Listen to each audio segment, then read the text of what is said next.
I mean, I feel like I'm not loading today. What's the matter, Franks? Hi, everybody. We're just getting ready to start the podcast. If you can't see me, I don't think you can. I've got my eye mask on because, honestly, it's been a birthday week. It's been a what? It's been a birthday week. I am tired this week. Are you hungover? Right, okay, everybody who knows me knows me. I hardly ever drink, but when I do, that tequila hits hard. Well, you need to take your eye mask off for a minute so you can see me. Happy birthday to you. Happy birthday to you. Happy birthday, dear Frankie. Happy birthday to you. I'll spare you my singing. Would you have to? You have to blow out the candle. That was magic. Do you know what? This is why I love birthday week. Honestly, the house is full of flowers. There's gifts everywhere. I'm so spoiled. I've got such lovely stepchildren, such a lovely husband, and such lovely friends. I'm honestly so spoiled on my birthday week. So thanks, guys. And this is why I'm a little bit hungover this week. I tell you what, I'll take the cat mask off. I'll take the face mask off because I'm still looking pretty glamorous. I'm looking a little bit like I just blew in from last night, a bit of the walk of shame. I've lost an earring. I'm like Cinderella, just the one earring. So if you guys are in Soho and you find an earring hanging around, yeah, that would be mine. All right, well, let's get going, ladies and gentlemen. Welcome to Season 2 of the Icebreakers podcast. It is semi-final week here for us at the Icebreakers, but also for, of course, Dancing on Ice tonight. I am joined by the absolutely beautifully fabulous hungover Frankie Seaman. I hope you had a fantastic evening last night. I mean, we missed you, but yes, we missed you, but not that much because I don't really remember much of it. You could have been there. I don't know. It was a busy week. It's been a busy birthday week for me. And yes, I'm a little bit hungover, but, you know, we're all here for it. Life goes on. I did send you a couple of photos. I was in Skegness on another job. I mean, so glamorous. But you sent me a video of you at Archer Street at, I don't know, 12:30 at night. And it was you sat by yourself at the booth, just like videoing everybody else on the dance floor. And I kind of felt bad. I was like, where is everybody? Because I'd been dancing all night. And at that point, I just was like, no, girl, no. Like my feet were killing me. They were screaming. The dogs were barking. And I had to sit down. I mean, even my husband was dancing. Like, what? Hello? Sorry, what? He was giving it the big, goalie dance. My stepson was there. He was on a table somewhere dancing. Our friend Aaron was there. He was like, he's a choreographer, so of course he was dancing and putting us all to shame. And I was just sitting in the corner taking it all in thinking, you know what? I'm 52. Let's do this. Let's rock and roll. Rock and roll, baby. You look absolutely fabulous, as always. So, solo challenge this week on Dancing on Ice. Well, first of all, yes, that's correct. But are we going to address some of these rumors that are swirling around social media at the moment that Dancing on Ice has been cancelled? Well, I was going to say, and I was going to kind of lead into that there is some breaking news with Dancing on Ice. Now, is it confirmed or not? We don't know. But what I was sent from a friend of mine who works in the industry was a tweet from kind of a random account, but it looked like an official tweet, correct? Yeah. And I mean, people don't put it out there unless they're pretty sure, because obviously in this day and age, you have to be very careful what you say. Yeah.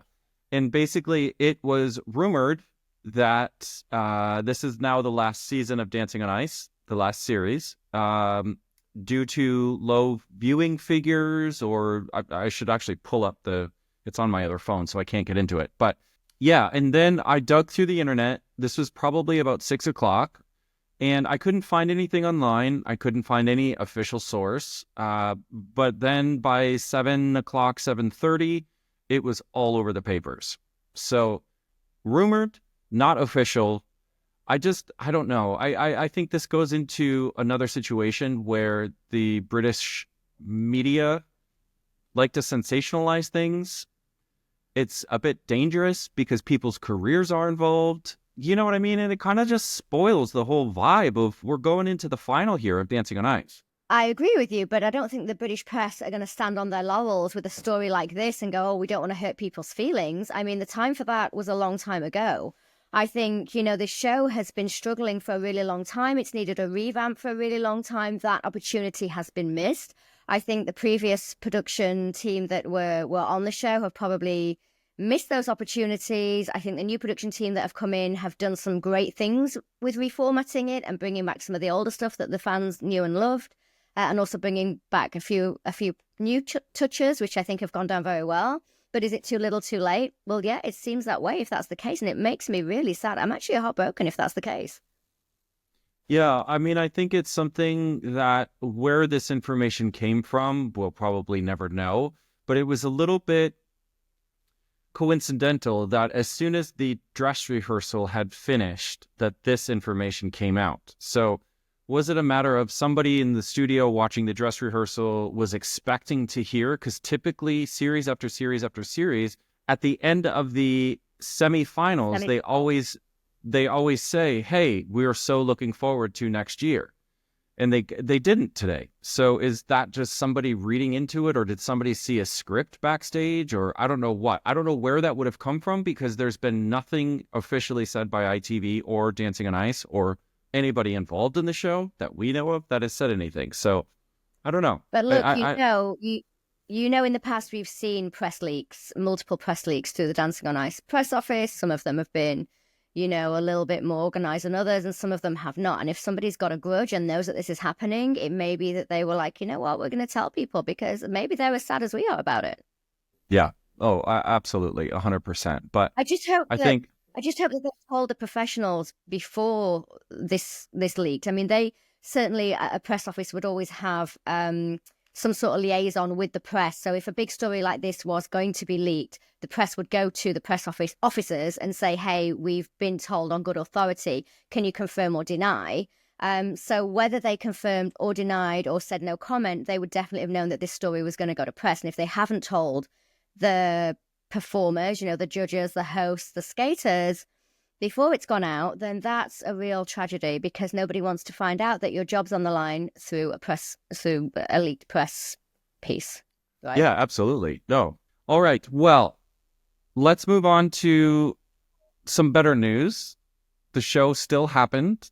The semifinal, I thought, was a fantastic semifinal. This edition of the solo challenge, which we'll get into and break down for you guys, because it was a little bit confusing for me, let alone somebody who doesn't understand the skating. We'll get into that. But what I really loved about the opening of this show was the celebs skating out on their own. It was the first time that we've seen their presentation. And I think, given the fact that it was the solo challenge, throwing them out there at the tip top of the show to do their little bow with announcement was, I'm sure, a shock to their systems as well.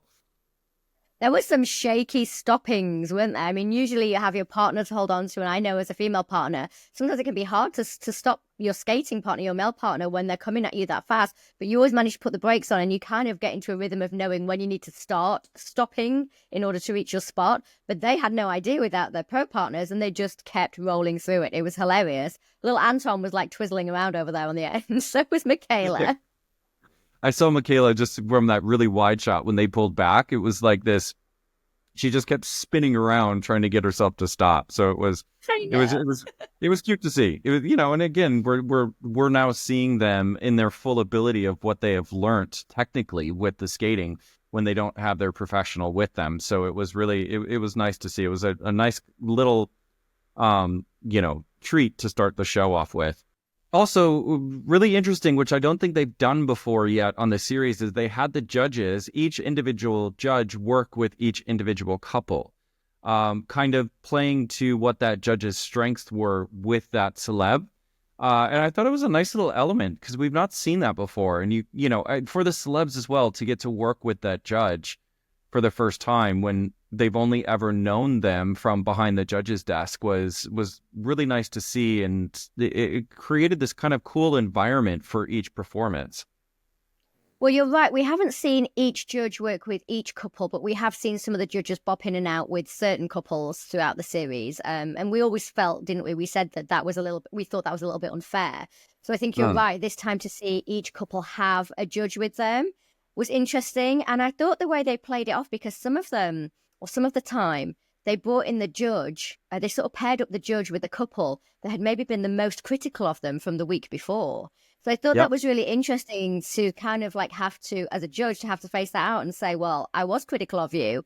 This is what I said. This is why. Now let's get to it and work on it. And actually, that's the most productive you can be with criticism. Like the actually epitome of being a judge is standing by your words, standing by what you said, but then also saying, but I can help you make it better, which I thought was a really lovely, touching element. You're right. And it helped them to all connect as well as a team. Absolutely, for sure. Now, the solo challenge consisted of 5 elements that they were given. The first one being a spin, the second one being a jump, the third one being a spiral, which is when you skate forwards or backwards with one leg in the air. The Some fourth people call one that was arabesque in dance. yeah, or an arabesque. The fourth one was a back lunge, which they needed to be executed moving backwards, where you bend down on one leg and the other leg is extended on the ice behind you or in front of you, depending upon direction of travel. And then the fifth one was the unique move, which was a bit of a gray area for some of them. So each of those individual challenges or elements are worth 2 points, which then would give them a total of 10 extra points. So rather than the total score being out of 40, this week we had a total score out of 50. 50. Oh, did I mention I'm 52 this week? Fitted two. All right, well, let's get into these performances. First to skate was Sam and Molly. Skating to I Want to Break Free. Almost 10s across the board. Ashley Odie gave him a 10. Jane gave him a 9.5. Chris gave him a 10. And then his solo elements totaled up to be 9 points, so a total of 48.5. So Chris made an absolutely hilarious comment, which I don't even think he realized and or recognized, but the first things out of his mouth, he said, Sam, you know you've always been really good on your knees. Now, that is a different show.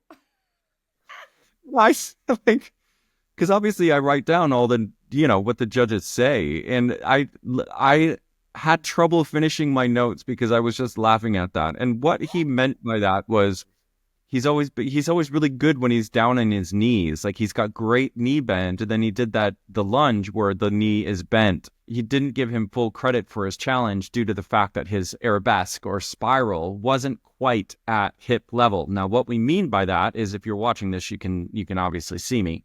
But when that foot is in the air, and this is the ice here, the foot is in the air behind you, it needs to be at hip level, and Sam's was a little bit lower. Now, what we also saw then with some of the other male celebrities is that their foot wasn't at hip level either. So I think it's a flexibility issue, especially for the male contestants. Females tend to be a little bit more flexible, but he was definitely docked off of that. Ashley said the quality was the best of the series, and Jane said that she took a 0.5 off for the difficulty of footwork and the handhold that they had because they were in a butterfly handhold. Now, I wasn't quite sure how I felt about that deduction because he was doing something that was technically so much harder than anybody that's been on the ice this week. But then she docked him because it wasn't as good as she thought it should be. Do you know what I mean? Do you know what? First of all, let's circle back around to that spiral or the arabesque or whatever you want to call it. And they said it wasn't at hip height. His leg was perfectly straight. His arms and his shoulders were in perfect alignment. For the boys, he did the best spiral out of all of them. He's the best skater in terms of his technique and his natural ability. So for them to dock him a full point for that, I thought was very unfair, particularly as he skated first. But we saw, and the judges would already have known, what was coming after him in terms of the other boys' spirals. So I don't think you could compare apples to apples because some of the other boys would have got 1 point for their spiral as well. And they were completely crooked and offline. So I think that was very unfair. I would have given Sam a 10 for his technical. If you're going to give anybody a 10 for his technical, it would have been Sam. And I don't know why they didn't. And then, yeah, Jane's little comment about, she said he got a bit sticky in his footwork. Well, I mean, did he? I don't know. I mean, it was a bit sticky, but the footwork itself was 10 times harder than anybody else that competed this week, right? So, and also to circle back around to that spiral, that arabesque, his Because we're foot, skaters and that's what we do. We just circle around. yeah. If you go back and watch the record, look what his foot position was. You can actually see him as he picked his leg up, turn his toe up and pointed it. And I went, that's like what a professional skater would do. So he obviously was told by Molly exactly what to do with that element, and he executed it perfectly. I agree with you. And also, he's a 30-something-year-old man or late 20s. I'm not sure how old he is, but he's around that age. You're not going to get to that level of flexibility possibly ever in your life now at this point if you haven't done that from being very young. So for them to take that into account, I think is ridiculous. Women are childbearing, so we have more open hips anyway and tend to work on flexibility. We tend to do yoga and Pilates, whereas men tend to lift weights if they're going to be fit at all or have any kind of health well-being routine. And of course, to ask them to do that in 1 week to get more flexible, I thought it was unfair across the board for all the boys. So yeah, I didn't like the fact that they docked him. Out of all of the spirals, his was by far the best. So if anything, he should have gotten the 2 points. Absolutely. I thought personally his routine was so smooth. Like I felt like this week I didn't get the nervous twitch of like, oh gosh, is he going to trip? Is he going to trip? Because he has been consistently inconsistent with his routines. And this week, the funny thing is the creative that they had with the what looked like they were inside of a room, right? A living room or something. And then they projected the carpet on the floor. And the beginning was so good, it made me forget about the ice and the set until they pulled out to this wide shot with the cameras and he skated around the edge by the tunnel. And as he was skating back towards the center of the ice, I said out loud, I was like, oh my God, watch out for the carpet. Because it looked like there was carpet there. And I was so enthralled with how smooth and how confident that he was with this, that it was really, I don't know. I really enjoyed it. It was a perfect time for him to step up and kind of find that consistency within his skating. Now, I have skated to I Want to Break Free. I skated to it in 2007. I think it was a prop week, and I think we didn't have a Hoover. We had a brush or something, or something like that. I can't remember, but I've skated to I Want to Break Free anyway. And it's a bit of a mid-tempo beat for me. It's not really a very thrilling piece. So the fact that Dino went in during the VT and helped him to find this character, I agree with that because it is very difficult to find it. In the music video, obviously, Freddie Mercury is dressed as a bored housewife, doing a bit of cleaning and wants to break free of this monotonous life. So it is a tricky story to tell. I did think they kind of did him a little bit dirty with it. I don't think it was the most interesting or characterful piece anyway. Sam said he struggled to find that character. Dino obviously helped that. I think it was a bit forgettable. His skating was sublime, superior actually to everybody else that we saw tonight, because everybody else was a little bit nervy and trippy. But the characterization itself, the story itself, I thought was a little bit bland. No, you're right. I absolutely agree with that. I think it helped him being first because of that. Because the following three couples that followed Sam and Molly had really strong characterized performances, right?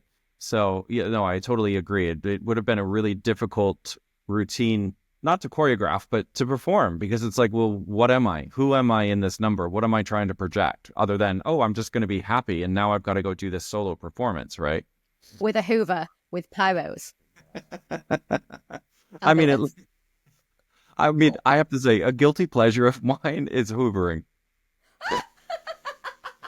Oh, please come visit anytime you like.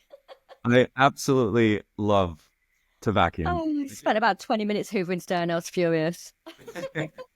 All right, let's move on. Oh my God. No. We're not moving on until we talk about the fact that Dino forgot to put in the scores for the technical elements. Just completely forgot. And then nearly swore. I thought he was going to swear on air. And he went, oh, flipping heck. Yeah. That's what they made. It was my best Dino moment so far. Thank you, Dino. Love that. All right. Well, Dan and Vanessa skated second to beautiful track from Callum Scott, Dancing on My Own. Judges loved it-ish.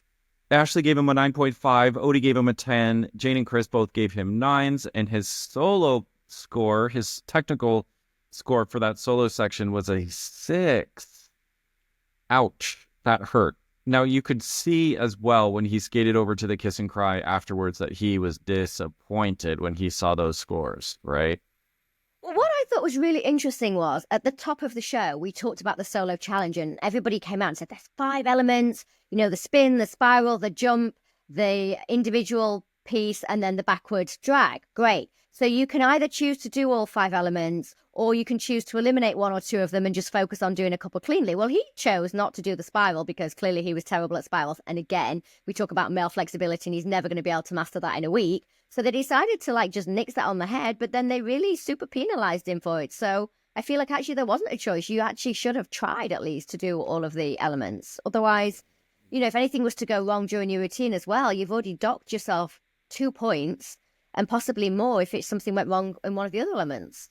No, I think that's a really interesting point because the fact that they gave them the choice to eliminate some of them just didn't. Why? No, it's a competition. Yeah, it's a competition. Set a challenge and try it. Yeah, and you don't get to, in competition, you don't get to pick and choose what you want to compete with. Like when we do competitions in real life ice skating, these are the set elements and just off you go, do your best, and you have to compete against everybody else. If you suddenly decide to eliminate some, I just think, well, why are we even here? Just don't bother then. Yeah, no, I totally agree with that. He was completely shell-shocked, I think, by last week's skate off. You could tell in his VT that he'd been flying high for so long, and I think perhaps it was a little bit unfair to Danessa, as I like to call them, Dan and Vanessa, that they've been getting such high scores. Sometimes I feel he's been a little bit overmarked, and then I think last week it was a real kind of reality check to probably get more realistic scores and then end up in the skate off. I think it was a big eye opener for him. Well, I think you mentioned it a couple of weeks ago. Has Dan plateaued?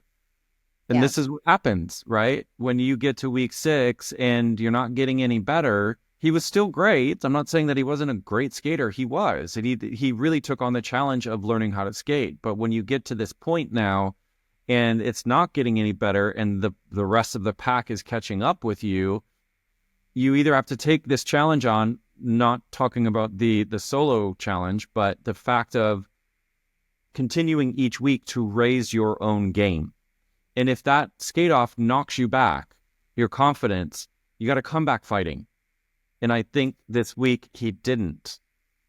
And we know that Vanessa James is great because we saw her last year. So whatever you may think about new pros coming on and you might think, oh, maybe she, didn't have the tricks in the back. We know because of the work that we saw her do last year with Greg Rutherford before he got injured, that she's got some incredible tricks and that she was prepared and actually able to teach those tricks to somebody. So I feel that, in this case, we can't even say, oh, perhaps he wasn't challenged enough, he wasn't pushed enough. I think his actual level of ability had reached its peak. And I think we saw that a few weeks ago. And I think, Dan has done really well. And I applaud him, but he's done really well to get to the semifinals. Absolutely. No, for sure. I think I wrote down for his performance, it was smooth, it was solid, but it was a bit slow. I think it's that dichotomy of when it's a slow piece of music that you have to skate slow. And personally, for me, when it's the slower the music, the faster the speed across the ice, as it should be, right? And I think the judges really applauded him on his characterization or artistic elements of, like Odie said, that he finally found the breath and the extension within those movements. And I completely agreed. We've been saying this for weeks with him. And interestingly, Jane really saw the difference between, well, I think we all did, the difference between his solo sections, but then the section that he was with Vanessa. It was like 2 completely different skaters. Yeah, he had a lot more confidence when he was with Vanessa, and he was really focused then on that connection, on making us believe it. But when we looked at his solo skate, you're right, it was like a separate piece. It was a ropey 2-foot spin. I mean, it wasn't great. The backward drag, he was on his toe, which is very dangerous because if you stick that leg out behind you, but you hit your toe pick, you can trip yourself up. So he was just barely on the edge of completing that. He was very lucky actually not to trip himself up. He did a very small jump. I mean, I think it was a toe loop. There was no spiral, as we said. And the back drag was very poor. So, and his unique maneuver. Do you want to talk me through that? Because I missed it. I had to text you. I was like, where was this unique maneuver? You had to point it out to me. I had to rewind and have a little look. So he chose to do this is what I'm assuming, because again, unless it was mentioned in the VT, you really didn't know what they were doing. And the only thing that I saw that he did on his own that looked a bit unique was that 2-foot skid slide that does like half a rotation as he came around just before Vanessa came back onto the ice to join him for the second half of their couples skate. And I mean, to be fair, it's a difficult thing to do, to be able to do a skid stop that actually doesn't stop and it continues movement with rotation. So I thought it was interesting. I mean, we've not really ever seen that before with a celeb. I certainly haven't. I thought in comparison to some of the other celebs' unique moves, yeah, it didn't have the difficulty of a hydro glide or that Michaela did, right? The header. It didn't set the ice on fire, that's for sure. I just think he had moments of greatness. There was a point during his solo skate where the music crescendoed and he kind of almost ran into this big power skating. But it was just forward skating, obviously. But it was kind of cool. Like there were moments of greatness and moments that you thought, oh, he's really going to go for it. And then I think overall, he probably is about where he should be. I wouldn't say he was overmarked or undermarked. I think he was about kind of where he should be. I personally, I miss the fire. Yeah. I wanted to see, it's the semifinals. If you want to get to that final, you got to show us you want to be there. And I felt with him, and maybe, like you said, maybe it was just the fact that he was shook from the skate off, being in the skate off last week. Plus, I think, he's not a big character, is he? Like we've seen this throughout all the weeks. They've given him some very stylized routines, so it's been easy to kind of put the costume on and be in that, inhibit that character. But he himself is not a big character, so I think when you do a slow piece, that can be quite exposing too. So maybe we didn't quite, as much as he worked on that connection and worked on that emotion and power, perhaps we didn't quite feel it because it's kind of a bit, maybe a little too late. Yeah, no, for sure. And I must mention too, Frankie, did you notice that they put loops on his trousers? Well, now here's the thing. We are going to get into all of this on the lookbook with Alexander Schauman this week. So we are going to be here for you dissecting all of the looks and all of the tips and tricks. But why don't you tell us all about his little loops, Matt? Well, no, that was for you because you guys talked about it last week or the week before about how to keep the gentlemen's or ladies' trousers down over the skates by putting an elastic loop between the blade and the boot, that space that's in between the two.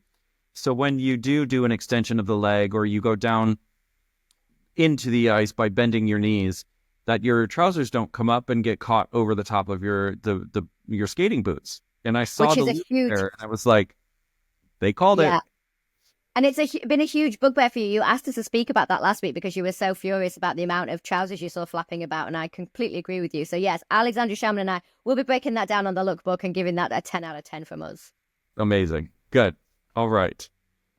Moving on. Skating third was Antoinette.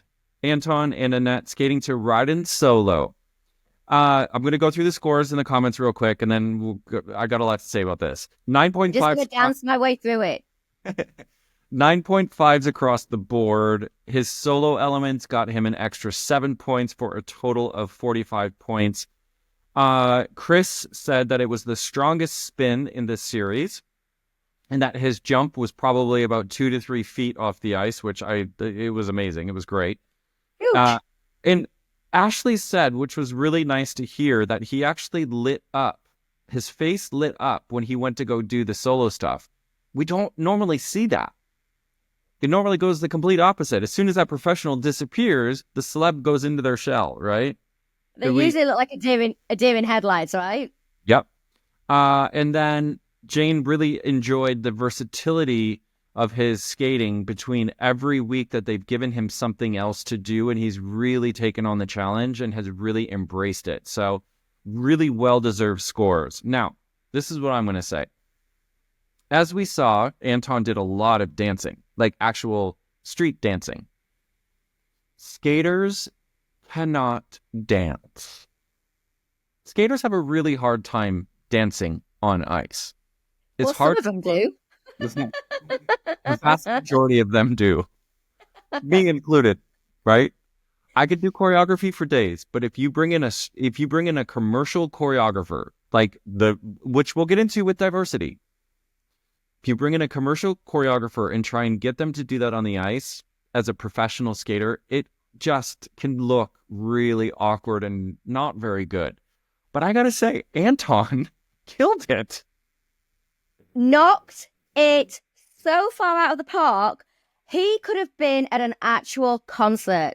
I was bopping with him. I was feeling whatever it was he was putting down. I was picking it up. It was astonishing. I was like, why didn't they just give him a little dance routine every single week? Just give him the trophy. If it was a dance trophy, give him the trophy. It's called Dancing on Ice. And what was he doing? Dancing. Actual dancing on the ice. It was astonishing. Boy got some rhythm. Absolutely. And the thing about it is ice skaters can have rhythm. But why it's difficult to actually dance on ice is because of our blades, and our boots are not very flexible. They are there to support your ankle, to hold you up so you don't fall over. And then you put kitchen knives that have, the toe picks at the front of it, and it's just really awkward to stand in the same spot and actually maneuver choreography, as you see that somebody can do on the floor. And I've got to say, his dance moves were 10 out of 10 for me. I whooped. Literally, I was watching the show and I whooped. And my husband heard me from the other room because he was watching football, obviously. And I was like, "Whoa!"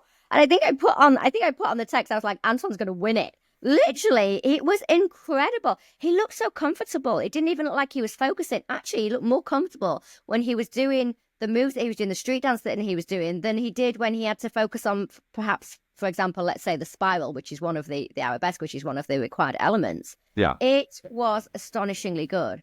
I mean, we should talk about his required elements because I've always been a big Antoinette fan. As you know, I've always been rooting for them. I think he's kind of the epitome of what Dancing on Ice should be. You start off with zero confidence and zero ability and zero performance background, and then suddenly you blossom into this amazing, incredible showman. And I think that's what we saw tonight. But actually, his skating elements were not bad either. I mean, he did a really nice spin. His spiral, although, I mean, it was terrible. And again, we need to talk about this in terms of the boys versus the girls, because, of course, his whole life, he's got some, I can attest to this, being the wife of a footballer, being a wag, that those boys have some big glutes. So now you have to lift your leg behind you. That glute, that big ass bubble butt, is going to get in the way, and he's never, ever going to be able to get that leg up. I mean, he could, but it would take a good year of training to improve that. So to ask them to do that in such a short space of time, of course, it's never going to happen. So I feel that was a little bit unfair. But his spiral, the actual arabesque itself, he held it almost from one end of the rink to the other. It was so solid and smooth. Not the prettiest thing I've ever seen, but absolutely solid. I mean, his spin was great. His jump, like you said, was through the roof. It was the biggest jump I've possibly seen on Dancing on Ice for a long time. Maybe Chris Fountain, maybe Ray Quinn. The greats had good jumps like that. But that was an incredible effort. But at the beginning of the VT, Matt, they said, oh, we're going to put all of the elements in. Annette said, we're going to put all the elements in. But then we didn't see the back drag, and I thought maybe he'd have forgotten it. But then when we saw him skate again later, he also didn't do the back drag. What happened? I'm sure he's perfectly capable. I don't know. I guess, yeah, I mean, it was a full program. They had twizzles, they had the star lift, which was incredible and super smooth and very difficult to do. They had a hip lift, they had a wrist ripper. So I mean, it was a very full program. Maybe they just felt they didn't have time. The overhead cartwheel at the beginning, the flip teapot. There was a lot going on. There was a lot going on. I think it could have been, again, that flexibility issue, which is why they touched upon it in the VT, why they said that he wasn't very flexible, and maybe that was a mistake in the edit, that they didn't announce that they weren't going to do the back drag. Okay.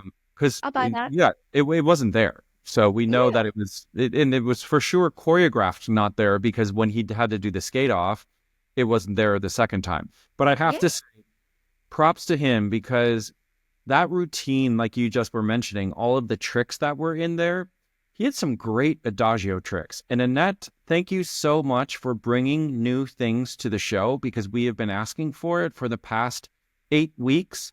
And finally, like it almost looked like we were watching a proper Adagio team out there. Granted, we know that he's only been skating for a couple of months. I'm not saying that he looks professional, but the Yeah. tricks that he was doing with the net were very professional tricks. And super safe and secure. I didn't at one point look at one of his tricks and think, oh, that's going to be, a hard landing. I mean, when he put her down, and the second time when he did the routine, when he put her down from the star lift, he's so careful with her and he's so comfortable with those lifts. I felt like he was born to lift. I mean, his skating, yeah, we've spoken about this as a diamond in the rough. Yes, he is. But his lifting is incredible. And you can tell, I know how long it takes to perfect those lifts. I know how long Annette has been working on those with him. They didn't just decide to do that this week. She's been working with him on those lifts off the ice and then on the ice for weeks on end. And I love to see that each week they're bringing something new. So yes, thanks, guys. Yeah, amazing. Yeah, Did you notice at the end he did his unique move was a falling leaf? yes, yeah. Well, he had the hydroglide as well. Oh, I missed that. Yeah, so they did it together. Oh, in the yes. Okay, beginning. sorry. But then, yeah, at the end, you guys here in England call it a falling leaf, but we tend to call it a half loop, which is a very difficult jump because you are skating backwards and having to take off without using your toe pick. So it's all about leg strength and edge control when you do something like that. And when he did it, I was like, "Come on, boy." I know. And then when you land a falling leaf, or as you like to call it, a half loop, you're almost still rotating on your skate as you land. So you have to have a lot of ankle control, a lot of edge control, and be very connected to the ice because that continuous rotation can actually really rip you off your feet. It was brilliant, and nobody even mentioned it. I know. I'm not sure I've ever seen a celeb do a falling leaf. Have you? I thought Chris Fountain did one. I mean, he did everything, didn't he? Let's face it. Yeah, he did. He and Ray Quinn for sure. Yeah, maybe, yeah. But again, the greats. Okay, Michaela and Mark skated last to All By Myself. I'm a huge Celine Dion fan. Let me just say that. But everybody knows that. Of course, tens across the boards. So yeah, the one score off that top mark of 50 at 49 points. The judges pretty much all said that it all came together tonight. And one comment that I do want to highlight is Ashley's comment to say that this was the first week that he felt moved by her. And that says a lot. That says a lot. Well, has he not been watching the show? I have been moved by Michaela multiple times. And that's not a euphemism, people. I mean, she has done some really beautiful routines, and I feel like she has been consistently undermarked. And I feel like finally the judges got on board and gave her the marks that she deserves. This is the first time he's been moved by her. Where was he on movie week? Like, where was he when she did The Sound of Music? Did he go home? Well, keep in mind, they're watching it live in front of their faces, and we watch it across television. So I have always said, and this goes back whenever you watch the Olympics, especially in ice skating, when we go back to Tara Lipinski and Michelle Kwan days, now this is going to be like the 1998 or 2002 Olympics. At home, Michelle Kwan won that performance. But if you were in the arena, Tara Lipinski won the performance, and Tara ended up obviously winning the gold medal with that. And I kind of felt with that you kind of had to be in the studio in order to really feel it. I felt it at home. I'm not saying I didn't, but I kind of feel like when you watch skating live, it's such a different experience to what you get on television, right? Yeah. And what we saw on TV, if we go into our own sort of personal comments, that she was a little bit trippy. Well, I was surprised she got tens across the board, I'll be honest with you. I mean, I think, we have seen Michaela do routines where she should have got tens across the board and she didn't. And then tonight, she got tens across the board. And you're right, I'd forgotten there were a couple of trips in there. I think she started up, it was very brave actually, because she came out of the tunnel by herself, no sign of Mark, and skated the entire first part of the routine by herself. Now, everybody else came out with their partner, which is almost kind of like a little bit of a warm-up. You've got your partner with you, and then the partner kind of drifts off. It's like when you learn to ride a bike with stabilizers on it or training wheels on it, and somebody runs along the side of you, and then they let go, and you don't really know when they've let go of you because they're behind you. And that's how I felt like the boys did their solo routines. They skated with their training wheels or their partners, and then the partner let go and kind of drifted off, but stayed there within eyesight and actually could speak to them through it. Then Michaela came out of the tunnel all by herself, as the song suggested, and did this amazing piece. It was very brave. Did it backfire? Perhaps a little bit, because that's a big, bold, statement to make. And I think that probably is what tripped up. She probably got out there, realized what a lonely place it was, realized that friends and family are watching her, that, millions of people are watching her. And it probably just kind of shocked her a little bit, because I just felt like her head went a tiny bit. And that's where we saw the trips and the stumbles. Very brave to start off by herself. It was a glorious opening to the routine, though, until I think she started to execute some of the moves. And then you could tell like she had that performance face on, like she is a trained dancer, so she knows how to hide it. But what you can't hide is what happens with your skates. And I kind of felt like she got a little bit away from her skates. Agree with you. And I think, that comes down to the mental aspect of skating. People consistently look at the physical aspect of skating, or the characterization, or the acting, or the storytelling. But people forget that this is a sport, and it's difficult, and it's always there to trip you up. And it's a mental game. You have to be able to tell your body what to do at every single moment. You can't check out for a second and go into acting, character, storytelling mode unless your body knows exactly what it's doing, and your brain has to be there switched on at all times. And I felt like she had a little moment where she kind of got lost in the moment and had to snap herself back in. And I'm not sure she really did snap herself back in until Mark came and got hold of her and kind of just gave her that jolt of like, hey, I'm here for you. Let's go now. Yeah, totally. And then to end it all off, I thought I was seeing things when they started to skate into that final position. And there was confetti. I thought it was like a superimposed effect on the television. And I was like, wait, they're still skating and there is confetti falling from the sky. That is so dangerous. And they hadn't stopped skating yet, and there was confetti falling. It was terrifying, actually. Yeah, absolutely awful. I don't know if that maybe somebody gave the cue too soon and it was meant to come down later at the end of the routine, but you're right, that was absolutely terrifying. I think with confetti, because it's very light, it takes a while to fall into shots. So the production team were probably trying to cue it up on the rehearsals as at which point do we drop the confetti so that it hits the screen at the right point that Mark and Michaela have stopped skating. But that to me felt a tad early. It made me very nervous. Oh, you... Did we talk about as well the fact that Michaela did a 2-foot spin and not a 1-foot spin? No, we didn't. Yes. Well, let's talk about the fact that Michaela did a 2-foot spin and not a 1-foot spin. Now, I think it is good that she got all the elements, but I believe that they stipulated it was a 1-foot spin, or did they just say it was a spin that you had to do? Ooh, that's a really good question. I'm not sure. I don't think it was verbatim 1-foot spin. It said a spin with 2 revolutions. Okay, well, in that case, she executed it perfectly, but she was on 2 feet, whereas all of the boys, I think, managed to hit. Well, Dan was a bit hit and miss, but he was trying for the 1-foot spin. Yeah, for sure.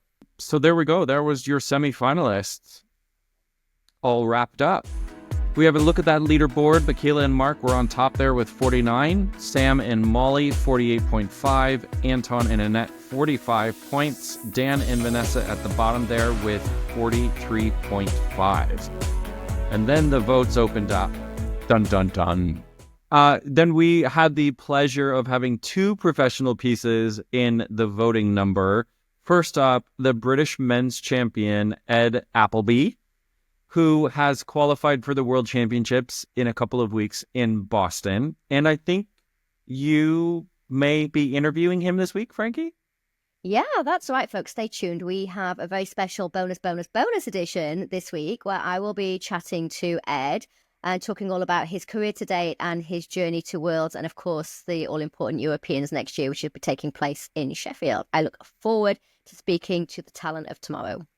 And his performance was great. You can tell that he's a competitor, right? They have a different level of performance than professional skaters, because he's still considered amateur, even though they can make money and things like that. But there's still 2 pretty distinct sections within figure skating of the amateurs as opposed to the professionals. But it was great to see, the double axel that he did.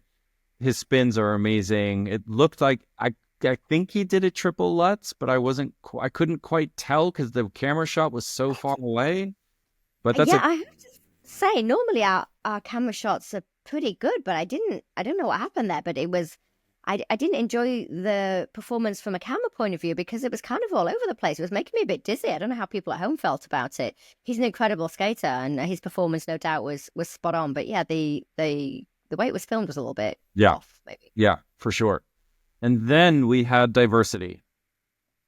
Do you know what? I have to say, thank you, Diversity, for bringing Crimea River to the screens again. But I have to say, I've been quite touched this year because this entire series, I think every single episode has had one of my ex routines in it. So I've had this entire journey, this entire throwback, and I've been able to relive all these great memories because every single week I have heard or seen a routine that I have done in the past. And so I have to say, thank you, Dancing on Ice, for this Frankie tribute. For the Frankie tribute show. There's been at least one and sometimes even two pieces. And this week we had two pieces. We had obviously the first piece was the Queen one that we spoke about that Sam and Molly skated to, which was I Want to Break Free. And then they followed up with Diversity Crimea River. I was in heaven. Well, you have been on the show for however many seasons and however many finals. And you think about, especially back in the day when we would do 12 weeks, right? Yeah. So you could potentially have had 12 to 13, maybe even 14 performances in one series.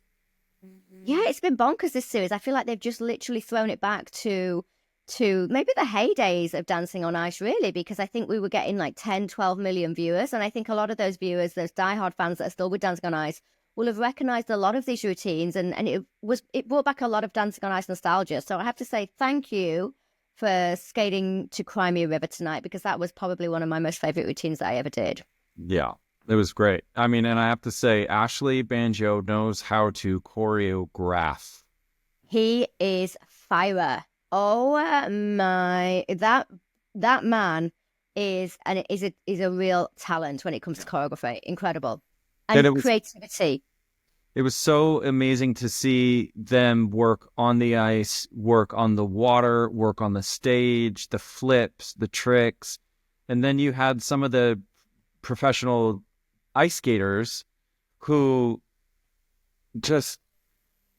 Well, no, because I know what you're going to say, because you touched on this earlier when you said ice skaters can't dance. And we know that. And I know that because I did The Masked Dancer and it was really hard.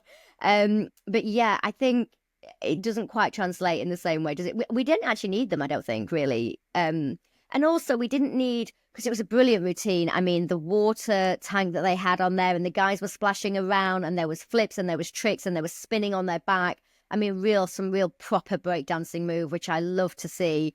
And some real innovative things that we haven't seen before. It was black and white. It was really thematic. It was very, very striking in its look. But I think there were just the one part, if I was going to criticize anything, and it's hard because it was a great routine, was when the skaters started pushing the dancers around on those platforms, and that just lost me. I was like, we didn't need that.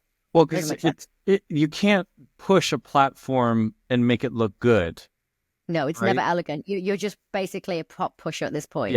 Yeah. So I think, as incredible as it was, I think the skating wasn't needed. And I understand it's Dancing on Ice and we need to have skating. And to see Perry back on the ice was amazing. That kid is he should have been a competitive ice skater because he just would have excelled so well. So it was great to see him back on the ice. But maybe we could have just had him. Yeah, just leave the skaters to do skating formations as opposed to choreography in front of incredible dancers. It just was, I don't know. Well, it's like asking dancers to skate in front of incredible skaters. Like, dancers can't skate, skaters can't dance, and that's okay. We're two separate, completely different creatures. Totally. And it's not taking anything away from either one of them. It's just they don't mix very well. How about that? Yeah. Can I say, on a positive note, this new format where they do the VTs before the finalists, before the competitors skate the skate off. So you get a little like complete package of their journey so far. Obviously, with Anton, we've seen it 3 times already. And they've been different each time, but obviously we've seen a lot of him now because he's been in the skate off 3 times. But I like it. I like that we get to see this sort of, it's almost like a goodbye reel before they skate, because actually once they've skated and the decision's been made, that's the end of it. And we don't, sometimes we hardly get to hear anything from them. So I actually really like that. So well done, production, for introducing that format. Yeah, well, it's kind of a bit of a throwback to remember when we would stand at the kiss and cry when you would get voted off with your celebrity and they would play the best bits. Yeah. And that was after the skate. And I like that this is before the skate. Oh, I see what you're saying. Yes. Yeah. No, it's a nice little element. Plus, it gives you a kind of gives you a minute to get your feet underneath you if you're in that. So it is. I will say that part of the format of playing that video back is great, but I don't know if I enjoy the chat before. No, we don't need that. Do you know what? That's terrifying for a competitor. And actually, I don't think it's very productive, because when you've done your routine the first time, you know what mistakes you made. And in your head backstage, you should have been working through it again to make sure that if you are in the skate off, and let's face it, this week there was a 50-50 chance of being in the skate off. So everybody backstage should have been working on that routine again, figuring out what they did wrong. But then to have the judges pipe up and say, hey, why don't you do this for me? No, because you shouldn't throw that at a competitor right before they're about to skate again. It's very off-putting. And that is exactly what happened with Antoinette. And for those of you at home, spoiler alert, it was Danessa versus Antoinette. Dan and Vanessa versus Anton and Annette in the skate off tonight. Yeah. And Dan skated first. And again, I just can't fault him on his crossovers. His basic skating is beautiful. Absolutely beautiful. Posture as well is beautiful. Yeah. However, I think the fire went out, especially in that performance. Did he fall off his spin again? I felt like he fell off his spin. It was weird the way that the camera angle was coming in. I couldn't quite see, but to me, he fell off his spin a little bit. And I felt like Anton made a few mistakes as well, but Dan was far from flawless. Yeah, and perhaps that wasn't as evident to people at home. Yeah, for sure. And I think this was the second time Dan has been in the skate off, and then with Anton, this was his third time. And it has, as he said in his VT, he knows what he needs to do now to get through that skate off. Keeping in mind that he's also an athlete, and we have talked about this so much, is like when an athlete needs to turn up the competitive heat, they know how to turn it up. And he did. But interestingly, and I agree with you, I mean, I've always said that about Anton. I've always said that he should be able to skate his way to the final, actually. And look, skate off his way to the final, sorry, because it'd be hard to beat him. Because we talk about that final element of skating and the mental attitude, and he has that in spades. Of course, he's an athlete. Of course, he knows how to compete. But interestingly, tonight, I didn't think it was his finest performance in the skate off. And interestingly, tonight was the first time I saw him wobble in the skate off. And this was possibly his best routine. When you look at it on paper, the first time around, I thought it was brilliant. The second time around, I have to say, I think what Ash said to him right before he skated was off-putting. And I think the judges at this point should just be saying, we loved it the first time around. You know what you've got to do it for us again. They shouldn't be trying to give critiques and notes and saying, oh, bring a little bit of this or bring a little of that and go out and own it. Because if that was my skating partner or my professional partner that somebody had said that to, I would be furious. And backstage, I'd be like, please don't do that. You've put them off. When Annette came out after the skate off to take their final bow as the finalist, she was crying because she knew they were very close to losing that. Yeah, she was really upset. And I would have been upset as well if somebody would have said to my celebrity partner right before they skated, if they'd given them a note, I would have been furious. And the reason... And we know Frankie can get furious. Now, the reason why that is dangerous is because it puts a little bug in your ear. It can create... And then it becomes just your sole focus. That's all you think about. And then actually you have a lot to think about, particularly on solo week. Don't do that. Yeah. Well, and not just on solo week, but keeping in mind what these celebs are doing is very dangerous. All of the lifts that they have to do, especially Anton, when he puts Annette up over her head, he needs to be so hyper-focused on that. And if he's thinking about, oh gosh, Ashley just told me to do better performance or give a better performance, that's going to throw you off. And you're right. You're absolutely right. I think that's why I kind of mentioned a couple minutes ago is that I don't necessarily agree with that chat.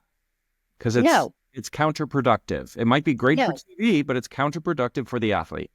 Yeah. And the skate off was really close. I didn't know what they were going to do. I felt that Anton did give a better performance to Dan, but you can't really compare the two because one was a ballad and the other one was this, dance piece.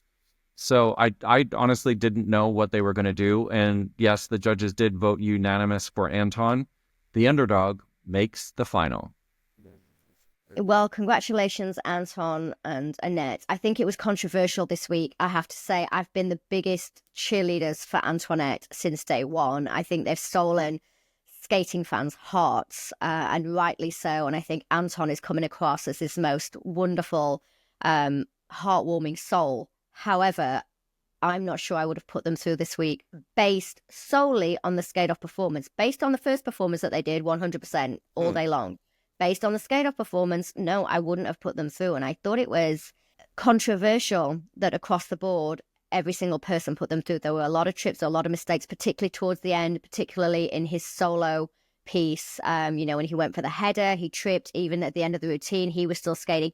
Anton knows, because he's a competitor, he would agree with me. Anton knows that was barely the performance that should have gone through. It only just made the grade. And I was surprised that each and every single judge voted them through unanimously. And he will be surprised too. And this is no disrespect to Anton. He's a great athlete. So he knows that he could have done a lot better in that second time around. Interesting. I disagree with you on that. I felt that Dan's performance, to me, just was like he gave up. Yeah. It was slow. It was not even as fast as the first time around. I felt bad for him that I shouldn't say I felt bad for him, but I just felt like he just was like, okay, it's my time to go home. Like he kind of gave up. And it was so freaking close that maybe if he would have just given an extra 10% and lent into Vanessa and what we know how good Vanessa is, if he would have just lent into that a little bit more, I mean, it could have gone the other way for him. I don't know. Very interesting. That's the difference between an athlete and a non-athlete coming to competition, coming to real head-to-head competition. An athlete is not going to let that get in the way. He's still going to try his best. In this case with Anton, I think he tried a little bit too hard. Whereas with Dan, I think, like you said, he already thought, that's it, I'm going home. Well, congratulations, Dan and Vanessa. A fantastic series for you both. I loved every single number that you guys did. Vanessa, you are just a force to be reckoned with. I can't wait to see what comes next for you in your professional career with Eric. And Dan, thank you. I've thoroughly enjoyed every minute. And congratulations to our 3 finalists. So we have Michaela, last woman standing. We've got Sam and we've got Anton. And we are so looking forward to your performances, your final performances next week. Well, thank you, as always, for watching us, for listening to us. Make sure that you watch out for the lookbook with Frankie and Alex later on this week, where they are going to be breaking down all of the costumes, the makeup looks. Frankie does tutorials sometimes on how to achieve the look that you may have seen on Dancing on Ice. And then, as well, watch out for, in the very near future, an interview with Ed Appleby that Frankie's going to be sitting down with and chatting. He is the UK British champion that was featured on Dancing on Ice this evening. So make sure that you guys like, subscribe, drop in those comments. We read them, we like them, and I can't wait for next week. It's going to be sad, but it's the final. It's going to be sad if it's the very last Dancing on Ice ever, if the rumours are true. It's also going to be sad because it's the end of the series, but it has been a great series. It has been an incredible series, probably one of my most favorite. And while we say goodbye, I'm going to cut into this freaking cake because... So, what kind is it? I'm salivating over my own birthday cake that I don't get to eat. It's carrot. Oh, I love carrot cake. Oh, that's why I got it. It's got frost. It's got the frosting on it, hasn't it? I'll tell you what it's like. This could be a whole new podcast series for us. We could just go around tasting cakes. Honestly, we would gain like 500 pounds and I'd be so happy. I'd be the happiest I've ever been in my life. It's good, isn't it? Look at your face. Good. I'm so devastatingly sad that you are eating my birthday cake in front of me and enjoying it so much.